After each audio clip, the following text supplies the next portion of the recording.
it's been repeated a lot of times. That's what ads do. If you hear it enough times, then you start to believe it, even if you know it's not true. Your brain starts to think it's true. It's the sort of advertising psychology. Yeah, you should actually be sponsored by Lone Star. Just tell them, hey, I'm doing like 3 promotions for you.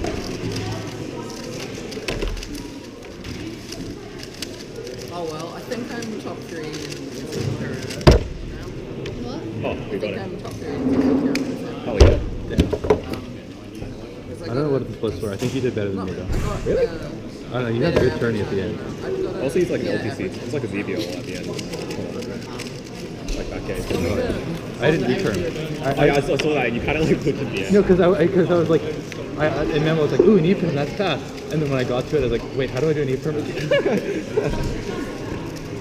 Alright, well, we got it. No, Yeah, let's take a picture. People do this. Oh, yeah. Get the UW thing.